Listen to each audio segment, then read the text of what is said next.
Welcome to In Your Element podcast, where we dive into stories of those thriving in their element. From entrepreneurs, influencers, to chefs, musicians, and community leaders, we explore their journeys, struggles, and successes. I'm Randall Pink with Alex Grubbs, and today we're bringing you another incredible conversation with Fabio Viviani. This episode's brought to you by Jake Sweeney Automotive. I get my grind on and my mind strong, I'm working. I clock in when the night's long, so much time gone, but it's worth it. I'm locked in, keep the lights on, got my mind on my purpose. It's working, I flourish, I earned it. Can't tell me I don't deserve it, yeah. Welcome back to In Your Element podcast. I'm Randall Pink. I'm Alex Grubbs. And today we have the pleasure with Fabio Viviani. Hey, we are super excited to have you today. Let's just dive into it as far as telling the audience who you are. Who is Fabio Viviani? We'll take the short route. I am a chef by craft, and I am the founder and owner of Fabio Viviani Hospitality Business. We own and operate a bunch of restaurants in the United States, and this is relevant to you guys because we're across the street. We're with Zingaro and then soon to be Lorena around the corner. Nice. So how did you get into being a chef? Oh, man. You want to go that back? That far back? Well, it's been almost 36 years I've started. I was almost 12, needed to get some money, needed to find a job to support the family. Back then, didn't grow up in much. Tiny house, a lot of people in it, and then kids go to work. Started working at 12 in a bakery. Moved from bread baking to making sandwiches to do other stuff. And then I ended up working in the kitchen. Opened my first restaurant when I was 19. Wow. And opened my last one 2 weeks ago. Yes. That's crazy. How many restaurants do you have now? Between owned and operated, managed on behalf of other, we have 60 plus. Wow. 50, 60. It depends because some of them, it's our brand. Some of them, we operate brand on behalf of our.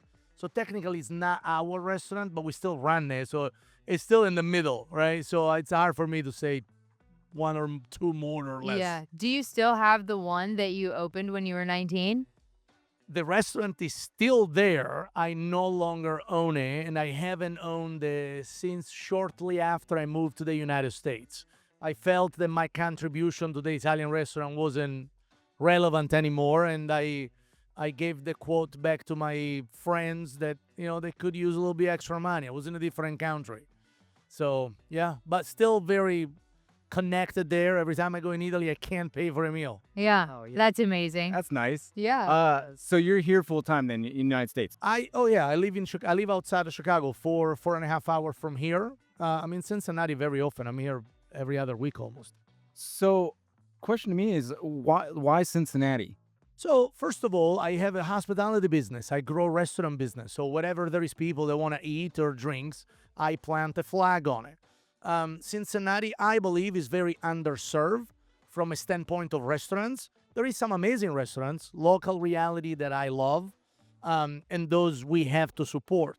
But as far as option, there is not a ton of things to do aside from some very relevant, smaller mom and pop shop and the usual bigger name that's been here for a very long time.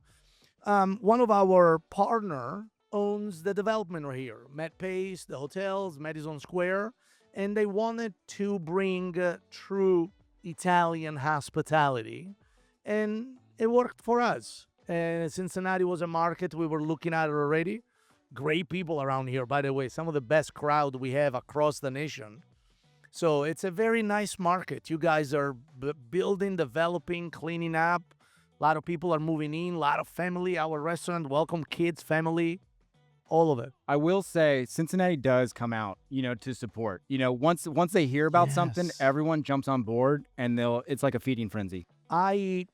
Zingaro is beating our most golden expectation from a standpoint of adoption. People really like the restaurant. They love the food. They love the ambience, very different from classic smaller, more intimate restaurant. This is an experience. Zingaro is a lifestyle, it's a show, and it's very affordable, very approachable. That's why I think is having the success is having, because we're not pretending, we're not trying hard.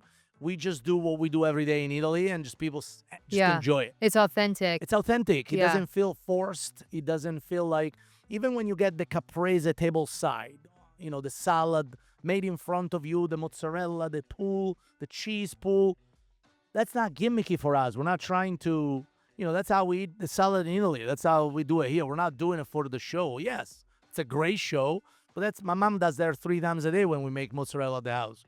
So it's not like, for me, it's every day, right? And I like that because a lot of Italian restaurants in America, they season Italian, they have Italian names, but they're missing what makes Italy, Italy, which is the hospitality. It's the vibe. It's the, oh my God, I will sit at the table 4 hours there because you're having a good time.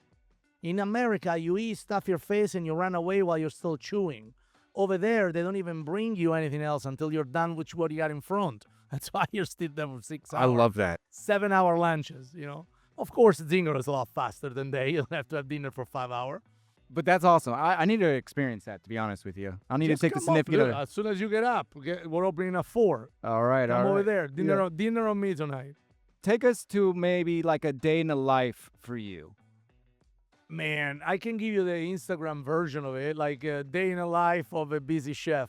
I get up very early in the morning because I have my wife, my son, when I'm home, we homeschool.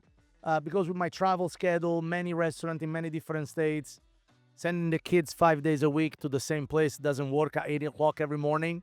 So our flexible schedule, me and my wife, she runs my enterprise.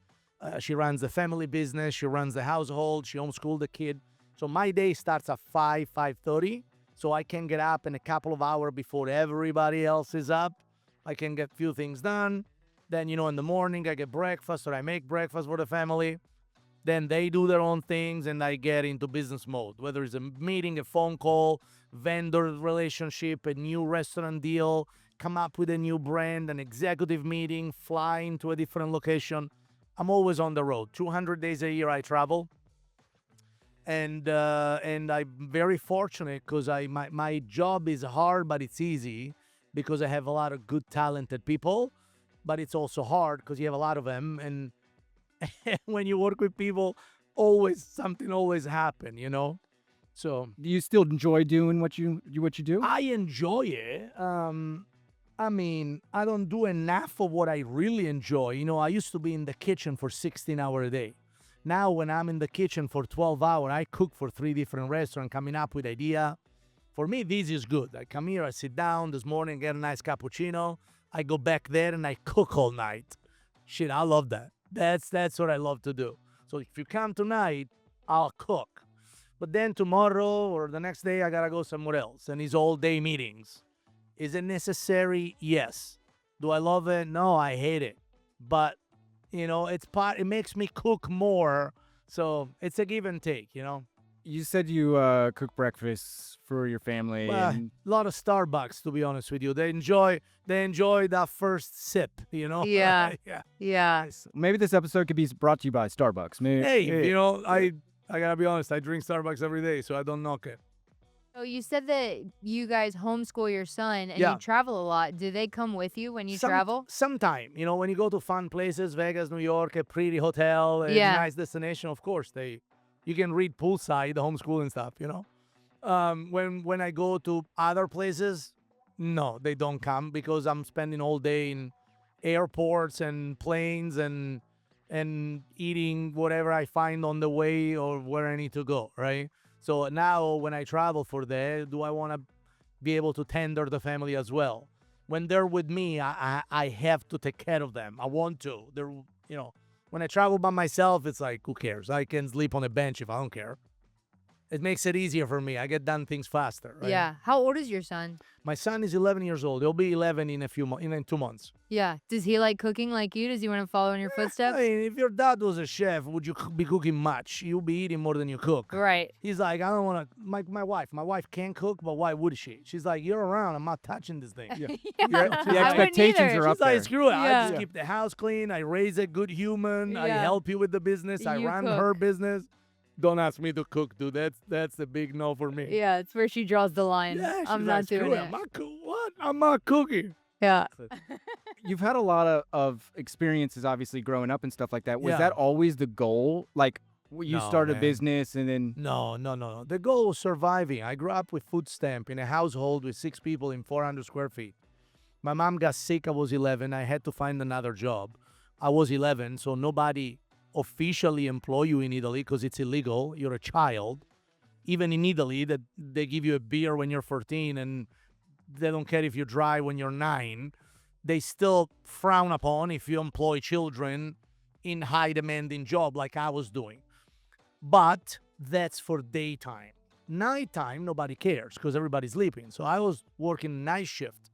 I was 11 years old, working from midnight till 7 in the morning, getting my backpack and walk to school 3 miles, or 2 years later, riding a little Vespa, right? So I did that till I was about 17. Then the guy that owned the bakery, the bread shop, said, hey, dude, it's like, do you have a girlfriend, friends? You want to go out at night? Why don't you work with me during the day? I was like, all right, great. I mean, I make money. Don't gotta Yeah. go to school during the day anyway. Yeah. I'm staying home chilling. I gotta go to school. I'm like 14 years old. Right. So, and he said, all right, then you go to school in the morning, 8 to 1, or whatever was the 8 to 12, 8 to 2, depend on the classes. And then when you're done, just come to work. And now you work afternoon and evening, night, but you go to bed at like a decent time and you go to bed. I was like, shit, that sounds great. 15, trying to get a girlfriend. I'm up all night during the day. During the day, I am sleeping, walking because I never sleep at night, so I'm very tired. And so it wasn't functional, but it paid the bill. So now I work during the day. I go school during the day, work in the afternoon and evening. I have somewhat of a social life with some friend once in a while. And then when I turn 18, 2 years later, I actually acquire a piece of the business because the guy wanted to expand, but he didn't want to pay more money. And it's Italy. Back there it was like a handshake. But so he made me a partner, and for the next 5-6 years after that, up to I was 27, we opened many things together. We had a club, a couple of small bed and breakfast, handful of very successful restaurant in Florence. We had a farmhouse. We had a location on the Riviera. It was very, very nice. We had a very good run. And then when I was 27, the gentleman that was a little bit older than me, was about 10 years older, 12 years older, had the opportunity to package the whole thing and sell it to some other company. And, I got a little payout and got a little bit of money saved and been working since I was 11. Now I'm 27. I already work half of a lifetime. And I just took, bag of cash and I moved to Malibu for a year. I was watching TV. I wanted to find my blonde princess and friends and surf. And I was like, I'm going to have a time of my life. Well, when I got to Malibu, I figured out, first of all, the water is ice cold. There ain't no people standing there. Baywatch, I don't know, man. They're not swimming. No blondes on the beach either. It's a bunch of weird dude with like weird outfit, and I'm like, this is not Baywatch. This is not Baywatch.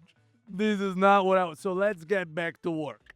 Talk about 2 weeks of vacation. Wow. Figured it out that Baywatch wasn't Baywatch at all.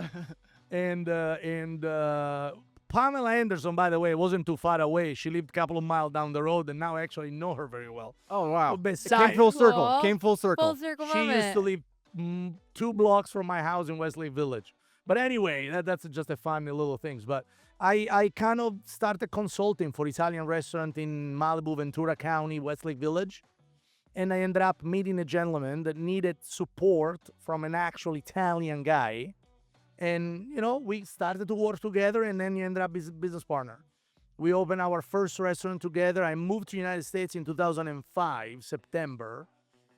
I opened my first restaurant in United States early 2009. And like I said, I opened my last one like 2 weeks ago. Wow. Yeah. You've been busy. So much for that year off. So much for that. I took 2 weeks off. Yeah. Was that your last vacation or? No. Now I take a little vacation with the family, and now it's fine. But for 15 years was no vacation. Yeah. Wow. So Baywatch is the one that got you to come into the United States. It inspired you. Baywatch. Shit, I'm 27. I'm a 27 guy in Italy. I'm a single guy. I got some money. I got business. Didn't speak English, but who cares? I got an accent. I'll find a You couple of figure friends. it I'll out. figure it out. Yeah. Fuck it, let's go to the United States. United States is a big thing for us. Rocky, Baywatch, like all this show that you watch on TV about America. Shit, I'm like, I'm going. 1 year. Took 1 year off. I said, that's it. I'm going there for 1 year. And thinking I was going to do a vacation. Oh, Then I come- you thought you were going to go back to Italy. I thought I was going to do a vacation. Yes. I had plenty of money to be in Italy, very happy for a very long time. But then I was like, you know what? What am I going to do here? And my friend I have works. What am I, 27, not working? I got to find something to do. And plus, we sold the business, but I didn't make enough money that I could be retired. Yeah. Like a, bowler or football player, they retire at 36.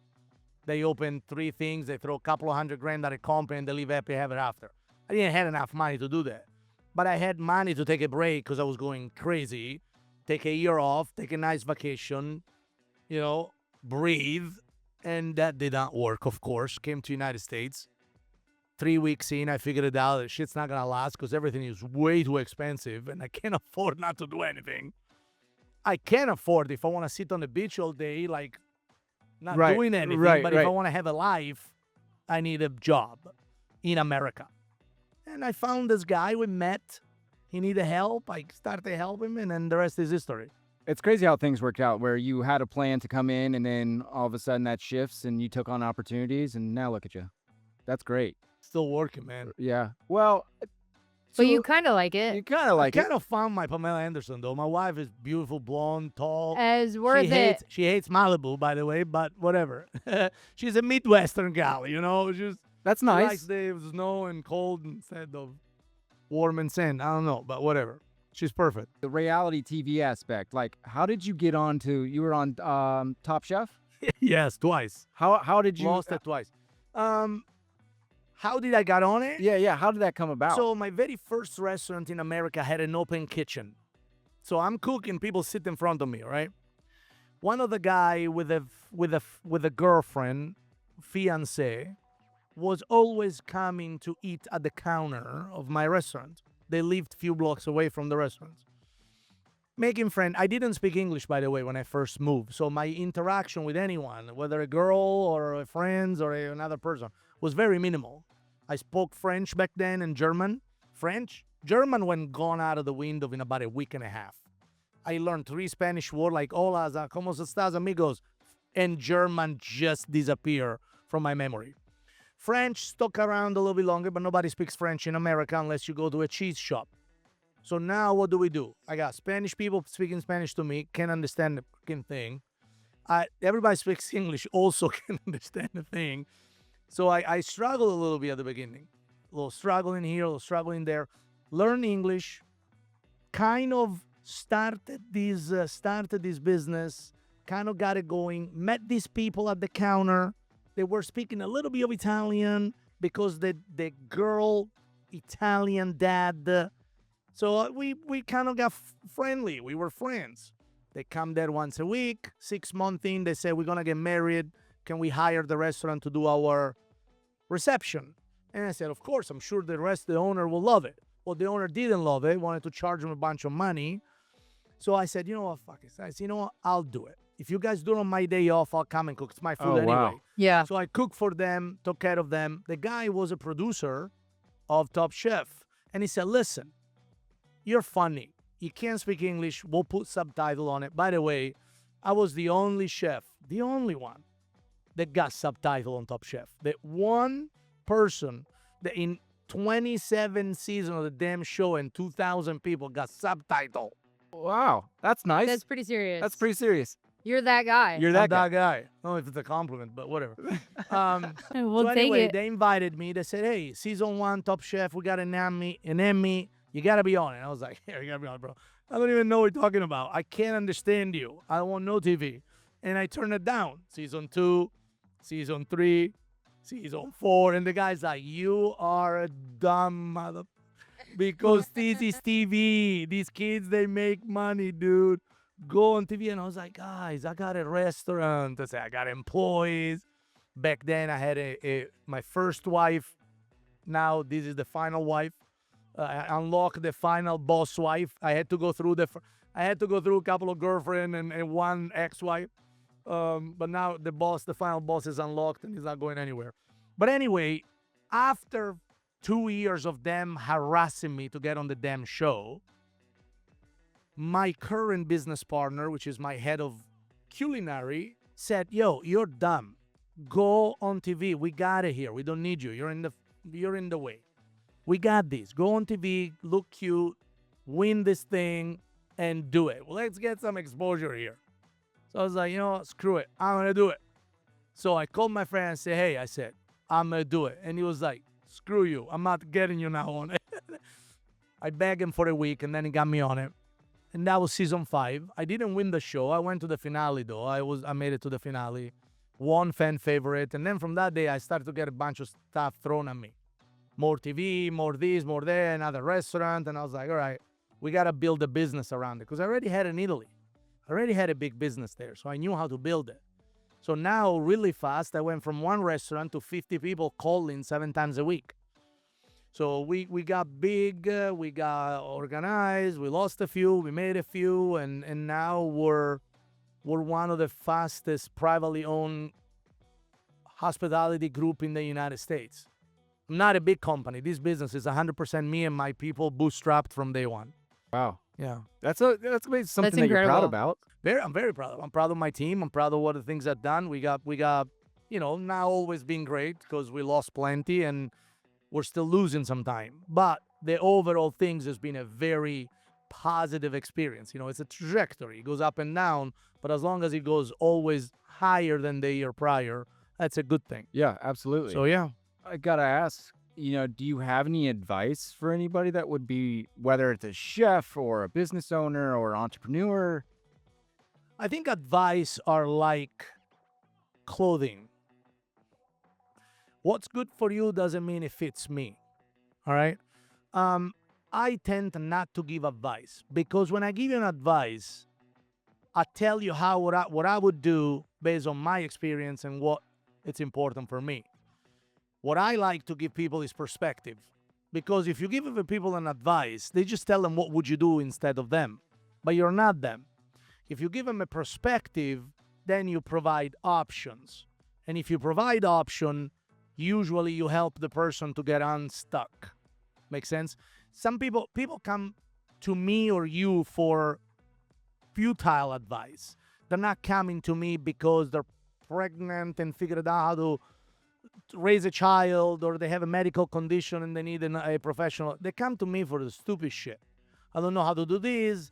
What's your take on that? What should I do there? You've been there. Tell me this, tell me that. So advice, they're self-serving. They makes you feel good. Oh, I'm trying to help. Not really. You just tell them what you would do, but you're not them. So perspective, I think, is better than advice. I agree with that 100%, honestly. Because like you said, everyone's experiences are differently, and all that we can do is provide, hey, from my experience, this is what I went through. You married? I'm asking you a personal question. Are you married? I'm not. I have a significant other. You have a significant other? Yeah. Do you ever give your significant other advice? Unfortunately. Whether it's a she or a he, they don't listen. No, she My wife doesn't. doesn't listen. They are wired not to listen to you because otherwise you'll be right. So when my wife, like I think every other wife on the planet, has the day that she can't figure it out and she's like, I don't know what. I always say, listen, are you asking or are you venting? Because if you're asking, I'll give you my perspective. If you're venting, I'm going to shut up and let you yell. Yeah, I'm okay with it. That's a smart man. I love that. Yeah, I didn't know from day one, but I've Yeah, learned it. it takes some time to learn Hell. that one. I'll pocket that one for later. Yeah, pocket that. If Fuck there it. was a World Cup of husband, I'd be already won. You'd be already done. Won, and even participate. Fabio's there. Silver medal at best. I'm a smart husband. So you're Italian. What is your favorite type of food? Is it Italian food? I'm a simple person. I'm very aware that some of the things I like to eat, it's not reasonable for the everyday normal diet. If you want to live a long time, and the goal I think is to die happy, not healthy, right? Because if you're too healthy, if you're trying to avoid everything that could kill you in the long run, it's not a good life. You shouldn't be breathing. You can't breathe. You don't stop breathing then, right? So you have to balance, right? How old and how happy you want to be. That's a balance. I think it's a successful life if you die a little younger than you hope, but a lot happier than you wish, you know? So for me, what I like to eat is good food. Like I like the stuff homemade, the pasta, the steaks. I have a very caveman type of diet, but also sometimes I take my wife to the French Riviera and I eat 60 oyster, which is absolutely stupid because it's like a heart attack waiting to happen. Yeah, Or- but you're happy. But I'm sorry. No, you're It's you're okay. right. You're cool. Yeah. You bleep it. Yeah, You bleep it later. So it's We'll put a car horn. Is this we'll put the subtitle. Is this recorded? Is Subtitle. recorded? Yeah. Thank God. All right. So we'll look at the time in the minutes because John always go crazy. He forgets what time I cuss, and then he has to listen to the whole things before he. This isn't radio, so we're good on that. I love it. Yeah. This is like MTV. You can do whatever you want. Exactly like MTV. We'll show up to your house later on and film the whole thing. Go for it. MTV Yeah. Cribs. Pimp my crib. I'm in Chicago. You gotta drive me, but you can come. I have a nice place. Simple food, Mediterranean diet, but once in a while I like to screw it up. In and out, Five Guys, 3 pound of sushi, Yeah. oyster, 3 bottles of wine. Screw it. Keep it spontaneous. YOLO. So yes. then is your expectation of where you go set based upon where you go? Or is like, hey, when you go somewhere, is your expectation for, hey, this better be grade A? No. I go to shithole places, take 3 Blue Moon, a bad burger, and I still find happiness in that. I'm not high maintenance, but I also can buy 3 pounds of caviar and eat it alone without telling anybody. So I like personal luxuries. I don't like show-off luxuries. You see what I mean? I drive a pickup truck. I'm not the guy that pulls up in a Bugatti. But I also secretly eat caviar at my house almost every week by the teens. Oh, wow. And I don't tell. You see what Yeah. I mean? So I have a very good diet, but once in a while, I like my own excesses to be delicious. Yeah, absolutely. That makes sense. Yeah. I mean, why not, right? If you My can. my wife tells me all the time, you're the strangest person I've ever met. I believe Because it. we go out for dinner and you drink water just because you don't feel like having a glass of wine or a cocktail. But then you're sitting home by yourself in the kitchen and you have a bottle of Sancerre and 2 pounds of caviar. What the? She's like, what? If You're that in your, makes you you're in your happy? happy place. Yeah. I'm in my happy place. You're content. I You're really content. am. I give a shit. I'm like the happiest I've ever been. Yes. I love that. So with running all these restaurants and your hospitality group, like, what does leadership mean to you? You know, I think leadership is really problem solving. If you can anticipate it, you have to fix it. That's leadership. My job is to anticipate things that my team doesn't see coming, not because they don't have the ability to see it, but because that challenge hasn't presented to them yet. After I solve it, or after I help them solve it, then the team and me has to create an SOP. An SOP is a standard operating procedure, so when this shit happens next time, you don't have to call me. Because if you call me next time, then we have a leadership problem. Because either I didn't explain it to you properly, or you didn't hear it. Make sense? So for me, leadership is be at the service of your team, forecasting things that can get in their way, anticipating them, and if you miss it, because everybody does, then help them fix it and learn how to never have to ask again. That's leadership. And then you take everybody out for a beer. There you go. slap them in the hand and Yeah. go on. No, but also, for me in this business, it's impossible to build something with people you don't like. Yeah. Because if I don't like you, I still nice about it. I still, hey, I'm cordial, whatever, but we're not hanging. And if I'm not hanging out with you, I can't open a restaurant because we're hanging out all day.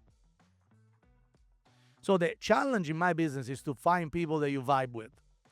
2, find people that you click about the same things and you have a common interest. I have a plaque in my office that says either we all retire or none of us do. Wow. And I really mean it because I have an executive team that's been with me for 15, 20 years. And what would I do? Just retire and let them hang? No, figure it out how to. We all do good. Come It's up together. It's really incredible, though, your story and your journey of coming to the United States and basically starting over from nothing. And now you have an entire executive team under you that you built from the ground up, and you didn't even know English. Yeah, we have over 4,000 employees. That's incredible. You must be a really likable guy. Yeah. Am I? You guys like me? Yeah. Comment at the Yeah. bottom. No, I'm just kidding. Yeah. No. Yeah, look, I'm gonna steal this one from my wife repertoire. I'm easy to tolerate because I'm not a dick. Yeah. But I'm not necessarily likable. I'm the guy that as soon as you meeting me, I'm gonna be the same way I'm gonna be 10 years down the relationship. I don't try to impress. I don't pretend because people that pretend have to have a great memory. And my memory is absolute disaster because I've been standing in 120 degrees kitchen for the last 30 years.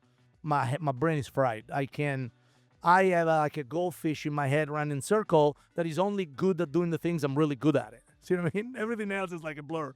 Don't ask me where shit's in my house because I'm barely aware where is the bedroom that we sleep in. I don't know. So am I a likable guy? I'm fun to hang out with. But I'm very, very, very, I have a high expectation. I hate stupid. I can't deal with stupid. Do you know how many people I meet that I actually have to tell them, I'm sorry, let's get business done because I gotta go. I just don't enjoy to be here. I just gotta fucking go. So I'm very friendly, always respectful. You do you. But if we don't click, I'm not gonna put all into the relationship. I don't need friends.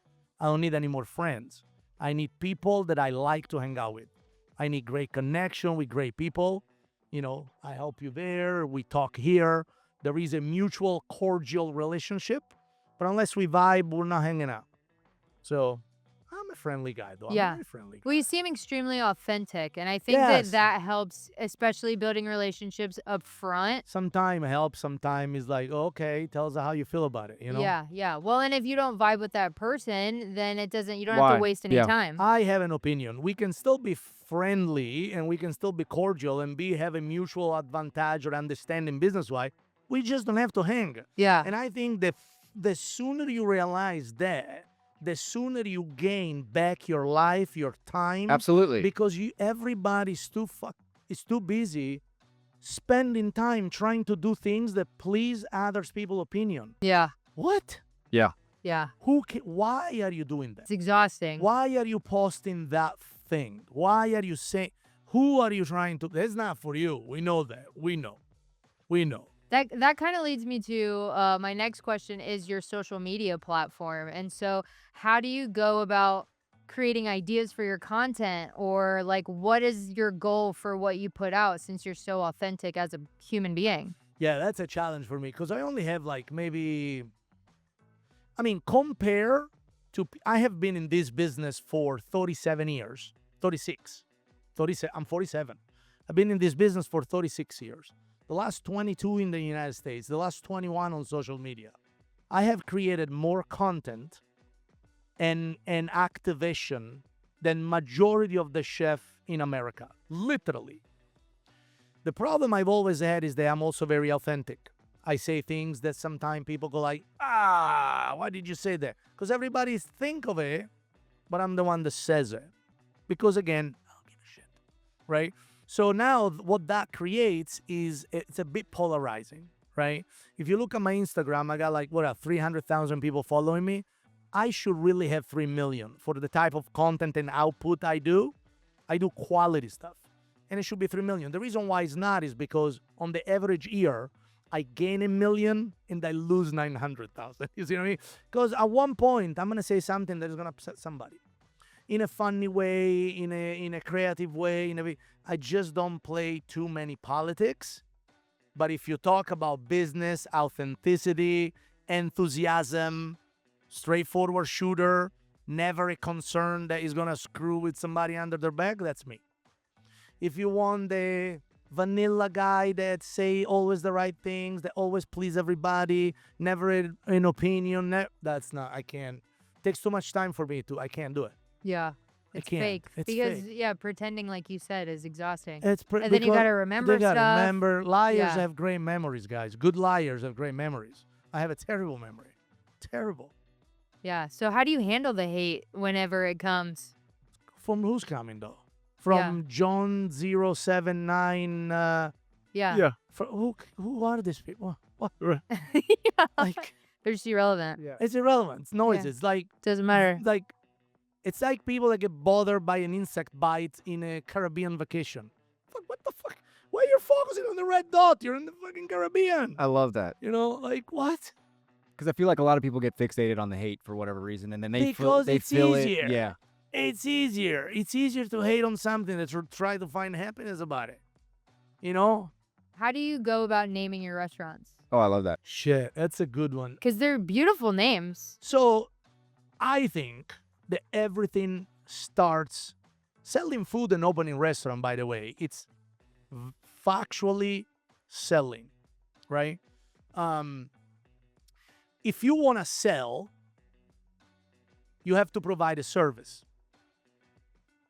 Now, whether it's a service, whether it's a product, whether it's a feeling, you buy experience. You buy things that change your mood. You buy things that fix your mood. You buy things that makes you happy. You buy things that you feel you want or you feel you need, whether you actually do it or not.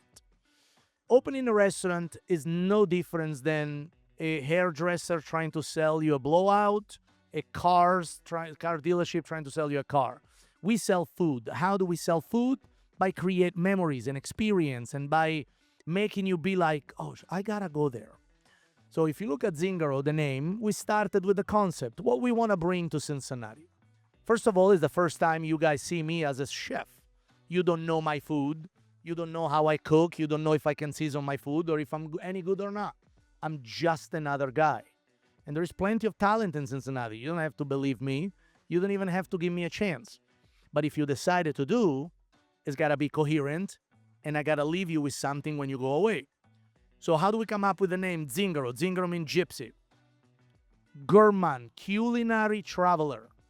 In Europe, gypsies are people with no home, that they like the vagabond kind of never settle in one place. Zingaro is a culinary journey among the 23, 22 region of Italy. It's a culinary gypsy.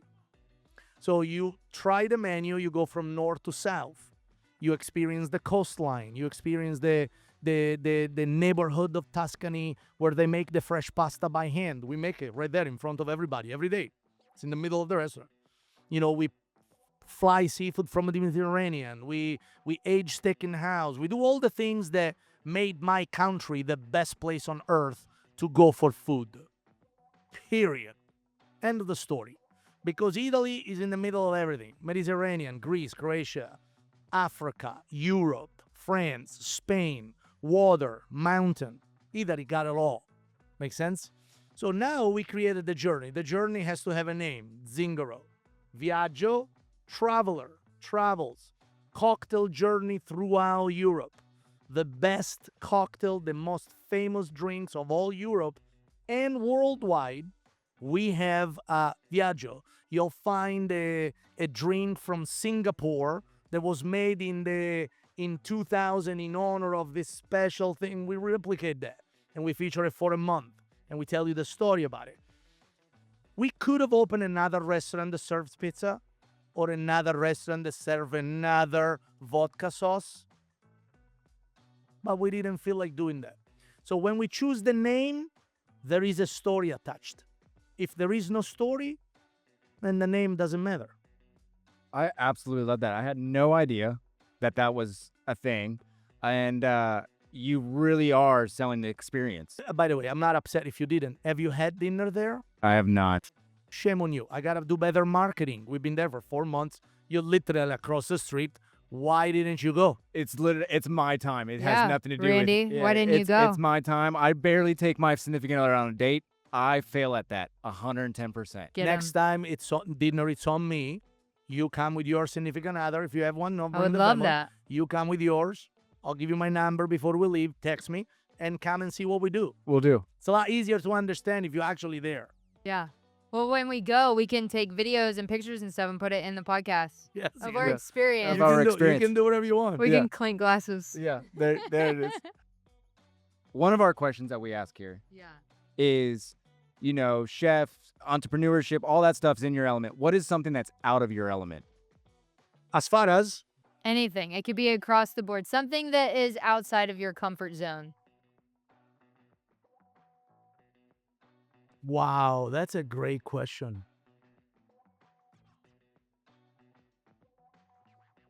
It's a hard to answer. Something is outside. Well, I mean, anything, everything but restaurants outside of my comfort zone. You want to dance? Sorry, hon. I probably figured out how to buy the club faster than I learned how to dance. You see what I mean? That's what I do. Actually, my wife wanted to take dance lesson at one point. I said, honey, if you want, I'll buy you the studio, but I'm not doing this. I have done nothing but restaurant business my entire life. I can't run a household. I need people to look at my numbers and tell me what to do. I can't stay still. I can't. I'm going 1,000 miles an hour, and I have 50 things that are going on right now. So for me, sitting still, focusing on one thing and one only, it's like Torture. torture. Yeah. You want to Tor- explode. Torture. Yeah. Torture. So I haven't mastered the art of stillness. Maybe it'll come. It'll come later. I think it will. I think I have another 5 to 7 years of like high octane. This is the pace. And if I don't keep up, the team doesn't win. But then after, it's going to be like farmers, Fabio. I have a nice piece of land. I got chickens. I got ducks. I got my vegetable. I got my plants. I got all the things I need. You're going to do it so well that you I'm end going to up. be a hermit. Yeah. Yeah. Literally like Dalai Lama sitting on a mountain. That's it. That says do not disturb. But now that I can't, I'm terrible at it. I'm a terrible rester. I can't rest. I can't sleep. I can't stay still. I think It's a curse. that goes hand in hand with the restaurant business. I feel like it's But also, you fast-paced. started so young. Yeah. So it's like you trained yourself. I worked yeah. lifetimes already, guys. Yeah. I still work an average of 80, 90 hours a week, easily. I get up at 5 a.m. I never go to bed until 11 or midnight. I don't sleep very much. And it's crazy that you have this much raw energy. I do. And I don't do drugs. Literally. Everybody's like, of course, he's blowing something up his nose. Because no way. I don't do drugs. I don't overly drink. I don't take like exciting things to keep me up. I think it's just sheer lot of debt, lot of caffeine, and a lot of motivation. And passion. Bills to pay too. That's huge. Yeah. Yeah, that'll get you motivated. Motivated, yes. Expensive family. Yeah. Hold on one second. I have this person that keeps texting me, and I want to show a picture of me into a booth right here doing an interview. That's it. Thank you. well, we appreciate you coming out today. Absolutely. We know you're busy. My pleasure, guys. You guys give us the opportunity to showcase what we do and to talk about our business. We employ a lot of people. We feed a lot of families. So thank you for having me and for letting me talk about Zingaro. Yes, absolutely. This has been In Your Element Podcast. I'm Randall Pink. I'm Alex Grubbs. Fabio Viviani. Cheers. Cheers. Back up in my yellow. I get my grind on and my mind strong, I'm working. I clock in when the night's long, so much time gone, but it's worth it. I'm locked in, keep the lights on, got my mind on my purpose. It's working, I flourish, I earned it. Can't tell me I don't deserve it, yeah.